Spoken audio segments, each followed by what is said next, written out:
La famille d'Amina, autrefois une famille agricole prospère, survivait désormais à peine. Les champs luxuriants qui les avaient nourris pendant des générations étaient devenus stériles, ravagés par une sécheresse incessante qui avait paralysé la terre. Son père, un homme vieillissant dont les forces avaient décliné avec le temps, ne pouvait plus labourer la terre ni s'occuper des cultures. Chaque jour, il s'asseyait sur le porche, le regard perdu dans l'horizon, comme s'il espérait un miracle qui ne se produirait jamais. La famille était sur le point de tout perdre, ses terres, sa maison et sa dignité. La communauté les avait autrefois respectés, mais à présent, le père d'Amina voyait que seule la pitié subsistait dans leurs yeux. Amina, en revanche, malgré la faim qui la tenaillait toujours, restait une énigme. Sa beauté s'était épanouie malgré la pauvreté qui l'entourait. Elle était le genre de femme dont la présence attirait les regards, dont le sourire semblait illuminer les pièces les plus sombres. Sa beauté était le sujet de conversation du village, les hommes la chuchotaient en se promenant dans les champs et les femmes l'admiraient, dont le regard s'attardait parfois sur elle avec un mélange d'envie et de tristesse. Ses longs cheveux noirs, sa peau claire et ses yeux doux et innocents en faisaient un sujet de conversation idéal. Mais pour Amina, cette beauté était devenue une malédiction plutôt qu'une bénédiction. Elle avait attiré l'attention d'hommes qui la considéraient non pas comme une personne, mais comme un objet à posséder. Un soir, après une nouvelle mauvaise récolte, le père d'Amina se tenait sur la place du village, un homme désespéré, prêt à tout pour survivre. D'une voix brisée par des années de souffrance, il leva la main pour faire taire les murmures de la foule. Son regard croisa les villageois tandis qu'il parlait, le poids de sa décision se lisant à la façon dont ses épaules s'affaissaient. « J'ai pris une décision », commença-t-il d'une voix tremblante mais ferme, « j'offre ma fille en mariage au plus offrant. Celui qui paiera le plus cher l'aura. » Amina, debout derrière lui, sentit le sol se dérober sous ses pieds. Son cœur s'emballa, son estomac se noua de nausée. Le choc des paroles de son père mit un moment à s'installer. Il ne s'agissait plus d'amour, de respect, ni même de devoir. Il s'agissait de survie. « Regarde-la », continua son père, inconscient du trouble intérieur d'Amina, « elle est belle, plus que je n'aurais jamais pu l'espérer. Elle pourrait épouser un roi. Mais personne ne nous aidera. Nous avons besoin d'argent. J'ai besoin d'argent pour nous sauver. » La mère d'Amina, restée silencieuse aux côtés de son mari, ne pouvait plus contenir sa détresse. Son visage se tordit de douleur et d'incrédulité, et elle se tourna vers son mari en secouant la tête. « Tu ne peux pas vendre ta fille comme ça », s'écria-t-elle, la voix brisée. « Elle n'est pas une propriété. » Mais le père d'Amina était déterminé. Son désespoir le glaça, et sa décision était prise. « Je n'ai pas le choix », rétorqua-t-il d'une voix sèche. « Tu crois que je veux ça ? Tu crois que c'est facile pour moi. Sa beauté est la seule chose qui nous reste, la seule qui puisse nous sauver. » Les pensées d'Amina se transformèrent en un tourbillon de confusion et de panique. Elle avait envie de crier, de courir, de trouver un moyen d'empêcher son père de prononcer ces mots à voix haute. Elle avait toujours cru en l'amour, qu'un jour, quelqu'un la verrait telle qu'elle était vraiment, et pas seulement pour sa beauté. Mais maintenant, devant tout le village, son père l'avait réduite à une simple marchandise. Une transaction. Un marché. Son esprit s'emballa tandis que sa voix résonnait dans l'air, les villageois murmurant leur approbation à l'idée de la vendre aux enchères. Amina sentit ses jambes trembler sous elle, sa respiration se faisant par à-coups. « S'il vous plaît, père, pas ça. Je n'ai jamais voulu ça pour moi, » murmura-t-elle, à peine capable de formuler les mots. Sa voix était une supplication, mais il ne l'entendit pas, ou peut-être ne put-il pas l'entendre. Le regard de son père se posa sur elle, froid et impassible. « C'est notre dernière chance, Amina, » dit-il sèchement. « Il ne nous reste plus rien. Tu comprends ?» Les larmes montèrent aux yeux d'Amina, mais elle refusa de les laisser couler. À cet instant, elle comprit la profondeur du désespoir de son père. Elle comprit le poids écrasant de la pauvreté qui avait altéré son amour, le transformant en quelque chose de tordu et de transactionnel. « Ne suis-je rien de plus que ça ?» se demanda Amina, le cœur serré. Un prix à vendre aux enchères au plus offrant. L'annonce de son père avait brisé sa foi en le monde dont elle avait rêvé. Un monde où l'amour était censé primer sur tout, où elle pourrait trouver le bonheur dans les bras de quelqu'un qui prend soin d'elle. Mais à cet instant, Amina ne voyait qu'un avenir rempli de vide et de chaînes. Sa beauté, dont elle avait été autrefois fière, était devenue sa prison. Elle avait été vendue avant même d'avoir eu la chance de choisir. Son cœur se brisa lorsqu'elle réalisa que l'amour ne viendrait jamais à elle. Au lieu de cela, elle serait utilisée pour survivre. Un magnifique piège. La vente aux enchères pour la main d'Amina débute dans les murmures de la foule. Les hommes, groupés, discutent du prix qu'ils sont prêts à payer pour une femme dont la beauté a captivé tous les regards du village. Amina, debout aux côtés de son père, sent le poids de l'instant peser sur sa poitrine. Son père, un homme qui l'avait toujours protégé par le passé, se tient désormais comme un simple spectateur de cet échange cruel, attendant avec impatience le plus offrant. L'esprit d'Amina est en ébullition, insensible à la réalité de sa situation. Les battements s'enchaînent rapidement et furieusement, chacun constituant une atteinte à sa dignité. Ce n'est pas une femme à chérir ou à aimer. Elle est une marchandise, un bien, une chose à posséder. Et chaque mot prononcé à son sujet ne fait que lui rappeler cette douloureuse vérité. Quam est venu et a dit, je donnerai 50 chèvres pour elle. Le cœur d'Amina s'est emballé. Elle a ressenti un étrange dégoût en s'imaginant être un simple objet à échanger contre du bétail. Son souffle se bloque et elle serre les mains, essayant de se contenir. Appelle ça, viens et offre, je peux offrir 100 pièces d'or. Une autre offre, mais cette fois, ce sont des pièces, une monnaie plus abstraite, impersonnelle. L'idée que sa valeur soit réduite à des chiffres sur le papier donne envie à Amina de s'effondrer, de hurler de frustration. Amina regarde la foule autour d'elle, les hommes qui la regardent comme si elle était quelque chose à posséder, et non quelqu'un dont on peut prendre soin. Amina murmure, ne me voit-il pas? Non pas comme une femme, mais comme quelque chose à vendre. Son père se tient à proximité, une lueur d'avidité dans le regard, l'attention rivée sur la surenchère. Il ne la regarde pas, ne voit pas la douleur sur son visage. Il ne voit que la chèvre, les chèvres, l'espoir fugace que sa famille puisse être sauvée. La tension monte à mesure que les enchères se poursuivent. Mais soudain, une voix se détache des autres. Une voix grave et autoritaire qui fait s'arrêter tout le monde. Obéna s'avança. Je lui offrirai 500 pièces d'or et je ferai d'elle ma reine. Aucun homme ne pourra la traiter mieux que moi. La foule entière se tut. Obéna, le riche marchand venu de contrées lointaines, a lancé une offre à laquelle personne ne peut rivaliser. Son argent lui a valu une certaine influence, et ses paroles ont scellé sa victoire. Le père d'Amina regarde Obéna, les yeux illuminés par l'avidité et le soulagement. Père dit avec empressement, c'est fait. Jésus. Amina reste figée, incapable de traiter les mots qui viennent de sceller son destin. 500 pièces d'or, la somme qu'il a achetée. Son corps est lourd, comme si le poids du moment s'était effondré sur sa poitrine. Elle ne peut ni bouger, ni parler, ni même pleurer.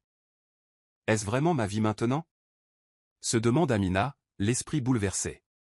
Elle a été achetée et vendue, et personne n'a même pris en compte ses sentiments dans cette décision. Obéna s'approche d'elle, le visage adouci par ce qu'il croit être de la gentillesse, mais Amina ne voit qu'un masque de vide. Ses promesses de luxe et de richesse sonnent creux à ses oreilles. À quoi bon la richesse si elle se fait au détriment de notre humanité? Obéna sourit doucement et dit, tu ne manqueras de rien. Je te donnerai tout, de beaux vêtements, des bijoux et du luxe. Ces paroles sont doucereuses, destinées à l'apaiser, à la convaincre que c'est ce qu'elle devrait vouloir. Mais Amina voit clair. Elle ne ressent aucun soulagement dans ses paroles. En fait, plus il parle, plus elle se sent piégée. La voix d'Amina tremblait lorsqu'elle demanda, le luxe, à quel prix? Le sourire d'Obéna s'élargit, mais il y a une froideur dans son regard qu'Amina ne peut ignorer. Obéna sourit d'un air entendu et dit, au prix de ta liberté, peut-être. Mais tu vois, je te traiterai mieux que n'importe quel homme. Amina se tient là, ressentant l'amertume de ses paroles. On ne lui accorde pas la liberté, on lui promet une cage dorée.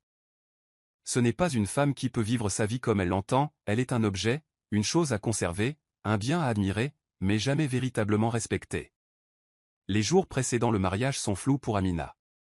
L'excitation des villageois, les préparatifs fastueux et le cadeau luxueux qu'Obéna offre à sa famille ne font qu'accroître son désespoir. Ce n'est pas la vie qu'elle avait imaginée, ni celle qu'elle avait toujours désirée. Elle tente de parler à son père pour le faire entendre raison, mais il est clair qu'il ne la considère plus comme sa fille. Elle n'est qu'un moyen pour parvenir à ses fins.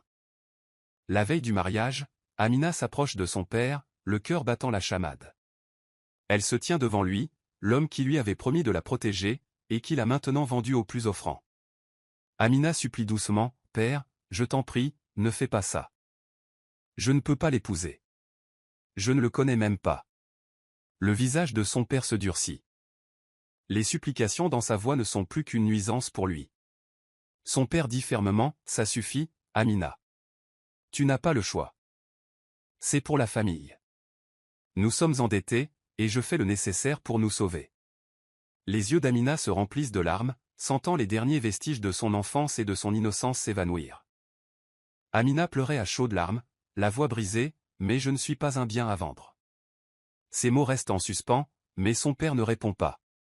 La douleur dans sa poitrine s'intensifie, la prise de conscience qu'il n'y a pas de retour en arrière. Elle n'est qu'un pion dans un jeu qu'elle n'a jamais choisi, et son père, l'homme qui aurait dû la protéger, a fait en sorte que sa vie ne lui appartienne jamais. À l'approche du jour du mariage, Amina se sent prisonnière. Chaque pas vers l'autel lui semble une marche vers un avenir qu'elle ne contrôle pas, une vie qu'elle n'a jamais souhaitée et un destin auquel elle est impuissante. Après la cérémonie de mariage, Amina s'accroche au fragile espoir que ce soir apportera peut-être quelque chose de différent, de meilleur. Peut-être le début d'un nouveau chapitre de sa vie, loin de son père, du village et de l'humiliation. Dans le calme de la nuit, Amina espère que l'homme avec qui elle est désormais mariée, Obena, lui offrira quelque chose de plus que le vide qui a rempli ses journées. En entrant dans la grande chambre, son regard s'imprègne du luxe, des draps doux à paillettes du lit, du doux parfum de rose qui flotte dans l'air. Tout autour d'elle respire le luxe et le confort, mais rien de tout cela ne lui parle. Tout est flou. Elle ne pense qu'à la douleur d'être vendue, d'être donnée comme un objet. Obena entre derrière elle, d'un ton trop chaleureux, trop forcé. Repose-toi maintenant, ma chère. Tu es à moi maintenant, et tu verras comme ta vie sera merveilleuse. Amina essaie de retenir son souffle, esquissant un sourire, même si son cœur est loin d'être serein. J'espère que tu as raison, Obena. Je le pense vraiment. Mais sa voix tremble légèrement, trahissant son anxiété. Ses espoirs, bien que faibles, restent enfouis sous une vague de terreur qui refuse de la quitter. Alors qu'elle s'allonge lentement sur le bord du lit, espérant un moment de paix, la porte de la chambre s'ouvre brusquement. Le cœur d'Amina fait un bond lorsque le père, les frères et les oncles d'Obena entrent dans la pièce, leurs yeux brillant d'une lueur bien plus sombre qu'elle n'aurait pu l'imaginer. L'oncle d'Obena s'avance avec un sourire esséurant. C'est la tradition, ma fille. Ne t'inquiète pas. On te fera sentir la bienvenue. Le souffle d'Amina se bloque. Son corps se raidit. Elle tente de parler, mais les mots lui étranglent la gorge. Elle se tourne vers Obena, espérant un peu de réconfort, un signe que ce n'est pas ce qu'elle croit. S'il te plaît, Obena, qu'est-ce que c'est ? Murmure-t-elle, la voix tremblante de peur. Obena ne répond pas. Il se tient là, silencieux, le regard froid et distant. L'oncle d'Obena esquisse un sourire plus large, son regard scrutant son corps comme un prédateur guettant sa proie. C'est la tradition, ma fille. Ne vous inquiétez pas. Nous vous accueillerons chaleureusement. Le cœur d'Amina s'emballe. La panique l'envahit. Elle se lève, tente de reculer, mais ses jambes faiblissent. Elle se sent piégée. Non. S'il te plaît, non. Aide-moi, Obena. Amina crie, la voix brisée, tandis qu'elle regarde son mari à l'aide. Mais au lieu de se précipiter à sa défense, Obena se contente de fixer la scène, le visage indéchiffrable. C'est comme s'il ne la voyait même pas. C'est comme ça. C'est la tradition, dit Obena d'un ton neutre, comme si les mots ne lui importaient pas. Le corps d'Amina tremble d'incrédulité et d'horreur. Elle n'arrive pas à comprendre ce qui se passe. Son monde se met à tourner à l'envers tandis qu'elle voit les hommes se rapprocher. Le désespoir l'envahit. Ce n'est pas l'homme que je pensais épouser. Ce n'est pas la vie dont je rêvais. Tu m'avais promis de me protéger. Tu l'avais promis. Elle pleure, mais le regard d'Obena est dénué de chaleur ou d'inquiétude. Il reste là, immobile, sans rien dire. Je ne peux pas les arrêter. C'est comme ça, Amina. Accepte-le. Ces mots blessent plus profondément que n'importe quelle blessure physique. Accepte-le. C'est ce qu'il dit. L'homme qu'elle a épousé, celui dont elle pensait qu'il lui offrirait sa protection, est celui qui se tient à l'écart, laissant cet horrible rituel se dérouler. La pièce semble se refermer sur Amina. Elle entend les battements de son cœur résonner dans sa poitrine. Son esprit s'emballe. Comment est-ce arrivé? L'espoir qu'elle nourrissait d'une vie meilleure, d'un avenir fait d'amour et de sécurité, s'évanouit à chaque instant. Ce n'est pas seulement sa nuit de noces, c'est son cauchemar. Elle se tourne vers Obéna, le suppliant du regard d'intervenir pour mettre fin à l'horreur. Mais son regard est creux. Froid. Il n'y a pas de héros ici. Pas de protecteur. Elle murmure à travers ses sanglots, brisée par le poids de sa trahison. Toi, tu n'es pas différent d'eux. Le visage d'Obéna reste inexpressif, presque froid. Je ne peux pas les arrêter. C'est comme ça, Amina. Accepte-le, répète-t-il d'une voix dénuée de toute compassion, de tout remords. La poitrine d'Amina se serre à l'idée d'être seule dans cette situation. Personne ne l'aidera. Elle a été vendue à cet homme, à sa famille, et maintenant sa vie ne lui appartient plus. Au fil des heures, le monde d'Amina vole en éclats. Son esprit, autrefois rempli d'espoir en un avenir meilleur, est désormais rongé par le désespoir. Les promesses de richesse et de luxe n'ont plus aucun sens. Ce ne sont que des paroles creuses, venant d'un homme qui l'a complètement trahi. Elle a été réduite à l'état d'objet, une simple marchandise à transmettre comme une forme de tradition. Dans le silence de son esprit brisé, une pensée résonne encore et encore. J'ai été vendu pour rien, un morceau de chair pour eux. Les hommes se rapprochent, leurs intentions claires. Les cris d'Amina résonnent dans la pièce, mais personne ne vient à son secours. Le monde extérieur à cette pièce pourrait tout aussi bien ne pas exister. Elle se bat de toutes ses forces, mais en vain. Ils la dominent, leurs mains rudes et implacables. Le temps perd toute signification. La pièce devient un nuage de douleur, de peur et d'humiliation. L'esprit d'Amina se retire, se détachant de son corps comme pour la protéger de l'insupportable réalité. Elle se sent se briser, morceau par morceau, jusqu'à ce qu'il ne reste plus qu'une coquille vide. Une fois la réunion terminée, les hommes repartent aussi nonchalamment qu'ils sont entrés, comme s'ils n'avaient rien fait de mal. Obéna reste dans la pièce, l'expression inchangée. Il ne la regarde pas, ne parle pas. Il se retourne et sort, la laissant seule dans le silence.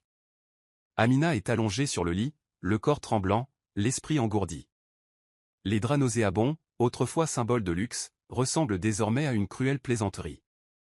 Le doux parfum des roses dans l'air est suffocant. Elle fixe le plafond, ses larmes séchant sur ses joues. Le rêve qu'elle avait autrefois d'être aimée et protégée n'est plus qu'un cruel fantasme. Elle a été abandonnée, tout comme son père l'avait abandonnée. L'homme qui avait promis de la protéger l'a piégée dans un cauchemar.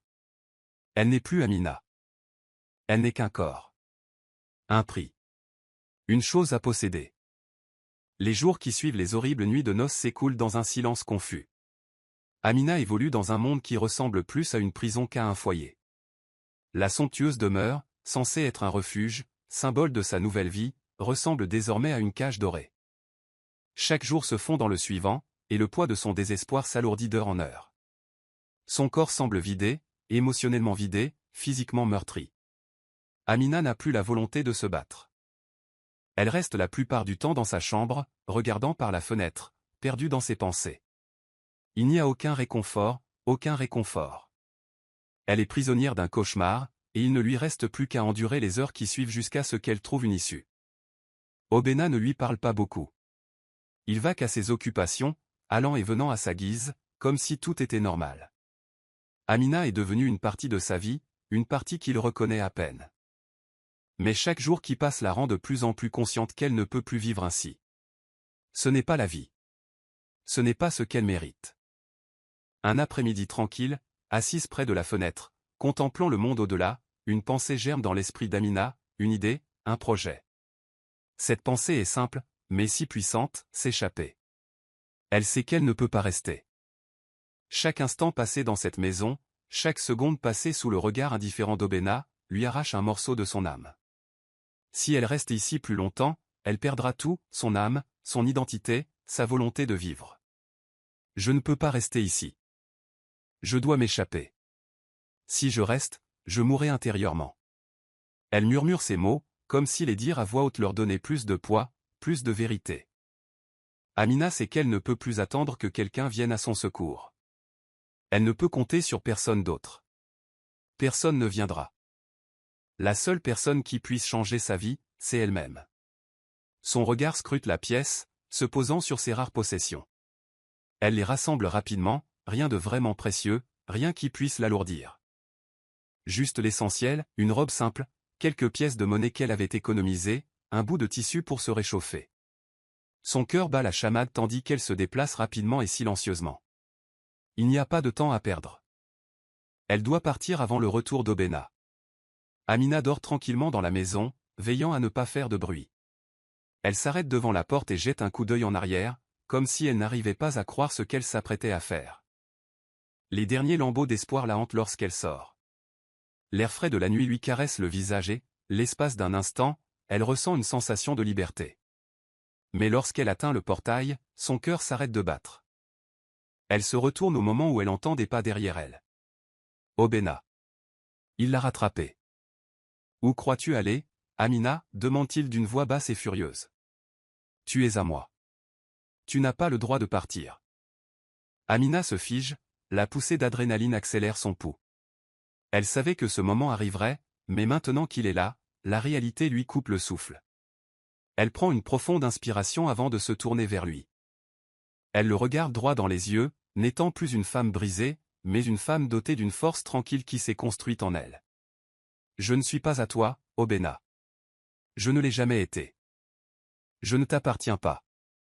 Je pars, et rien de ce que tu diras ne m'arrêtera. Sa voix est ferme, emplie d'une conviction qu'elle n'aurait jamais cru posséder. Pour la première fois, Amina se sent puissante, voire invincible. Obéna, l'homme qui a fait de sa vie un enfer, se tient devant elle, mais cette fois, elle n'a plus peur.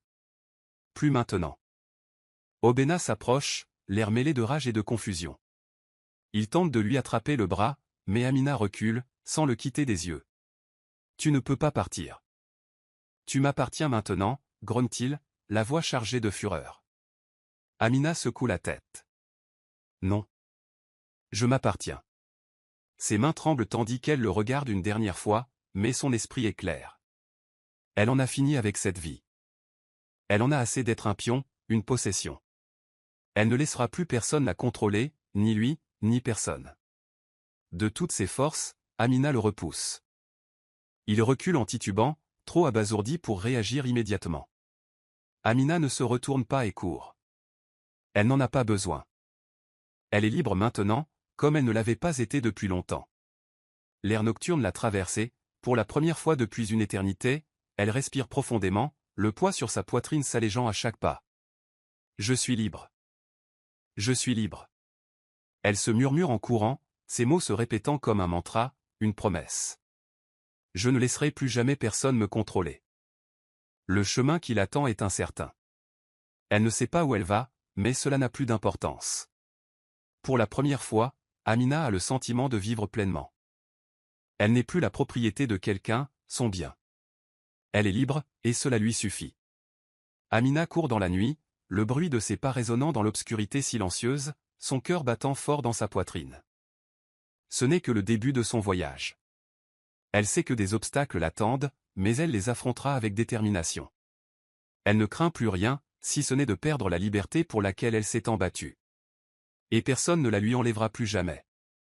L'air de la nuit est âcre contre la peau d'Amina tandis qu'elle court dans les rues obscures du village, le bruit de sa respiration et de ses pas martelés emplissant le silence. Son cœur bat la chamade, son esprit tourbillonne de peur et de confusion. Elle ne sait pas où elle va, mais tout ce qu'elle sait, c'est qu'elle ne peut s'arrêter, ni maintenant, ni plus jamais. Chaque rue qu'elle traverse lui paraît étrangère, chaque recoin lui rappelle ce qu'elle laisse derrière elle. La maison, autrefois luxueuse, ressemble désormais à un tombeau étouffant. La colère d'Obéna, sa trahison, la douleur des nuits de noces, tout cela la submerge comme un raz-de-marée, mais elle le repousse. Elle trébuche, les jambes fatiguées et faibles, mais elle continue. Pour la première fois, elle a l'impression d'avoir un but, survivre. Mais la peur la tenaille toujours. Et si Obéna la retrouvait? Et si quelqu'un d'autre venait la chercher? Et si le monde était aussi cruel que celui qu'elle a fui? Alors qu'Amina, au détour d'un chemin, manque de percuter une silhouette dans l'obscurité, elle allait et recule, surprise. La silhouette, un homme d'une trentaine d'années, se tient immobile, l'observant avec un mélange d'inquiétude et de curiosité. Ses traits sont doux, bienveillants, et son regard est dénué de jugement. Ça va, demande-t-il doucement en avançant prudemment vers elle. Sa voix est chaleureuse, et Amina sent une sensation d'inconnu, proche de la sécurité, s'insinuer dans sa poitrine. Amina, tremblante, retient les larmes qui menacent de couler. Elle est épuisée, physiquement, mentalement, émotionnellement. Mais elle a peur de s'arrêter, peur de ralentir. Elle voudrait continuer à courir, mais la voix de cet homme la rattrape, l'espace d'un instant. Je devais absolument partir, dit-elle d'une voix tremblante. Ils m'ont vendu. Je ne sais pas où aller.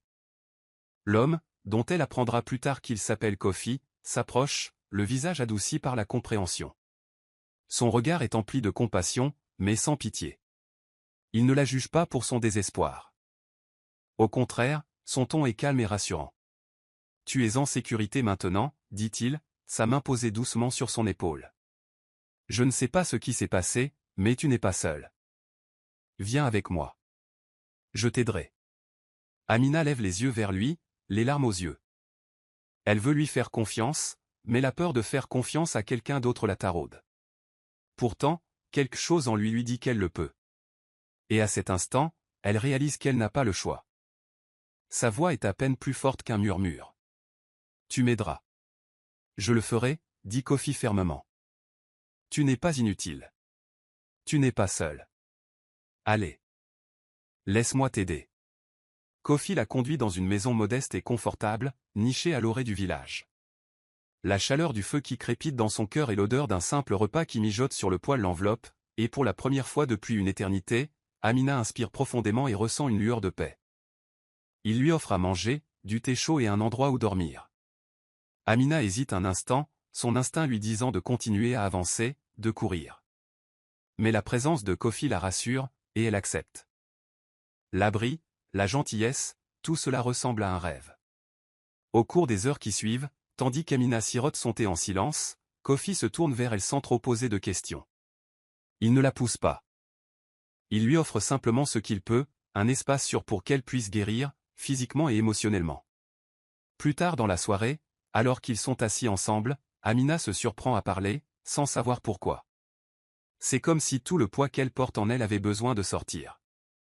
Je ne sais plus quoi faire, dit-elle d'une voix douce, brisée par l'émotion. Je pensais que je ne valais rien. Je pensais que je n'étais rien de plus qu'un objet, une chose à vendre, à utiliser. Kofi la regarde, son regard empli d'une douce compréhension. Il se penche légèrement en avant, les mains jointes. Tu n'es pas inutile, dit-il doucement, d'une voix ferme et assurée. Tu es une survivante, Amina. Tu mérites l'amour, le respect et la gentillesse. Tu n'es pas celle qu'on a voulu te faire croire. Tu es bien plus que ça. Les yeux d'Amina se remplissent de larmes tandis que ses paroles pénètrent profondément, et pour la première fois depuis son enfance, elle sent quelque chose s'éveiller en elle, un sentiment d'estime de soi, d'espoir. Elle essuie ses larmes, un petit sourire hésitant illuminant son visage. Tu crois vraiment ça, demande-t-elle d'une voix à peine plus forte qu'un murmure. Kofi hoche la tête, sans la quitter des yeux. Je le sais. Je le vois en toi. Peu importe ce qu'on a essayé de te faire croire, tu vaux bien plus que tu ne le penses. Amina se détend, le cœur brisé, mais aussi gonflé d'une chose qu'elle n'avait pas ressentie depuis des années, l'espoir. Une lueur, petite mais puissante. Elle semble fragile, comme si elle pouvait se briser à tout moment, mais elle est là. Et pour la première fois, elle croit qu'elle a peut-être un avenir qu'elle doit contrôler. Je ne sais pas ce qui va suivre, admet Amina d'une voix faible mais pleine d'une résolution tranquille. Mais je crois que je suis prête à le découvrir. Kofi sourit chaleureusement, et c'est le premier vrai sourire qu'Amina voit depuis des jours, peut-être même des semaines. Tu n'as pas besoin d'avoir toutes les réponses tout de suite, dit-il. Il faut juste y aller étape par étape. Et pour l'instant, tu es en sécurité. Tu n'as pas à affronter ça seule. Amina hoche la tête, sentant le poids de sa douleur commencer à s'alléger légèrement. Elle n'est pas guérie, loin de là, mais pour la première fois depuis longtemps, elle a l'impression de ne pas être complètement perdue. Et peut-être seulement, pourra-t-elle commencer à se reconstruire. Assise là, entourée de chaleur et de bienveillance, Amina réalise une chose, elle a survécu, et il lui reste encore tant de vie devant elle. Dans les semaines qui suivent son évasion, Amina commence à trouver la paix fragile dans le sanctuaire tranquille que Kofi lui a offert. Le poids autrefois écrasant de son passé ne l'étouffe plus à chaque respiration. Peu à peu, elle commence à se percevoir différemment, non plus comme la femme qu'ils ont tenté de briser, mais comme une personne capable de guérir et de se reconstruire. Son corps porte peut-être les cicatrices de son passé, mais son esprit se régénère peu à peu. Chaque jour est une petite victoire, tandis qu'Amina apprend à retrouver des morceaux d'elle-même qu'elle croyait perdus à jamais. Elle commence à se regarder dans le miroir sans le dégoût de soi qu'elle ressentait autrefois, reconnaissant dans son regard la force qui avait toujours été là, cachée sous les couches de peur et de douleur. C'est un processus lent, mais à chaque pas, elle commence à redécouvrir qui elle est, définie non pas par son passé, mais par sa volonté de le surmonter. Au fil du temps, Kofi devient plus qu'un simple étranger bienveillant qui lui a offert un refuge. Il devient un ami, un mentor et une source de stabilité dans le chaos de sa vie. Ses paroles, douces et puissantes, lui rappellent constamment sa valeur et son potentiel. Il ne la met jamais sous pression, au contraire, il l'encourage à trouver sa propre force. Sa confiance en elle devient un fondement solide sur lequel elle commence à bâtir sa confiance. Un soir, assis ensemble au coin du feu, Kofi lui parle du même ton calme et rassurant qui la réconforte.